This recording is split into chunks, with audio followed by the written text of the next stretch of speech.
साथियों, जय भीम, नमो बुद्धाय, जय संविधान।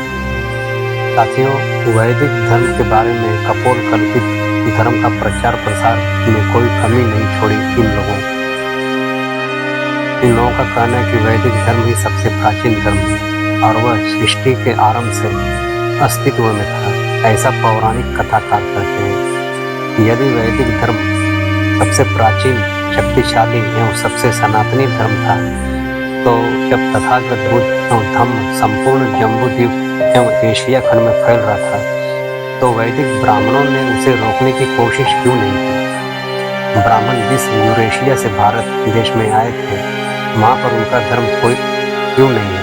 संपूर्ण विश्व में सिर्फ बौद्ध धर्म ही क्यों है? इसका मतलब यही हुआ कि बौद्ध धर्म ही सनातन धर्म है।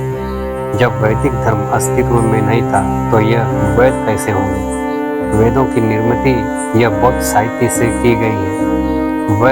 वेद यह बौद्धोत्तर साहित्य है। बौद्ध धर्म से सुत्ति निपात यह बौद्ध धर्म के थेरवाद का प्रमुख ग्रंथ माना जाता है। सुत्त निपात में 5 वर्ग, पूर्व वर्ग, चुल्ल वर्ग, महावर्ग, अठक वर्ग और पारायण वर्ग। ब्राह्मण लोगों ने भी 4 वेद लिखे हैं: ऋग्वेद, यजुर्वेद, सामवेद व अथर्ववेद। ये इन 4 वेदों के नाम हैं, किंतु ब्राह्मण सिर्फ 4 वेद नहीं मानते हैं, वे 5वां वेद भी मानते हैं। बौद्ध धर्म ही असली सनातन धर्म है। शास्त्रों के अनुसार महाभारत को ही 5वां वेद कहा गया है। सुत्त निपात के 5 वर्ग को सामने रखकर ही 5 वेदों की रचना की गई है। सुत्त निपात में जो वेदों का जिक्र मिलता है, वह घुसपैठ के अलावा कुछ नहीं है। सुत्त को ही ब्राह्मण लोगों ने श्रोत, सूत्र और सुक्त कहा गया है। बौद्ध धर्म ही असली सनातन धर्म है। सुत्त निपात में प्रत्येक प्रकरण को सुत्त कहा और वेदों में भी प्रत्येक प्रकरण को सूत्र कहा गया। 4 वेद यह तथागत बुद्ध के बाद की रचना है। बौद्ध ग्रंथों के सामने रखकर ही ब्राह्मण लोगों ने पौराणिक ग्रंथों की निर्मिति की है। दूसरी महत्वपूर्ण बात यह है कि चक्रवर्ती सम्राट अशोक और हमारे बौद्ध राजाओं के शासनकाल में संपूर्ण भारत बौद्ध था।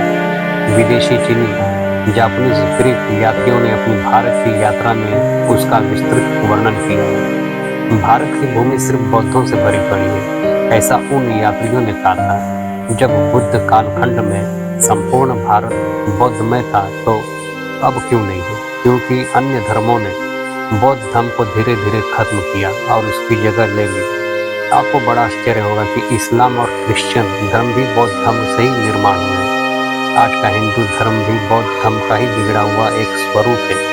इसलिए बौद्ध धर्म की आज की इस अवस्था के लिए सनातनी नहीं, बल्कि वैदिक ब्राह्मण लोग जिम्मेदार हैं, क्योंकि बौद्ध साहित्य में बौद्ध धर्म को ही सनातन धर्म कहा गया है, अर्थात बौद्ध धर्म ही असली सनातन धर्म। नमो बुद्धाय।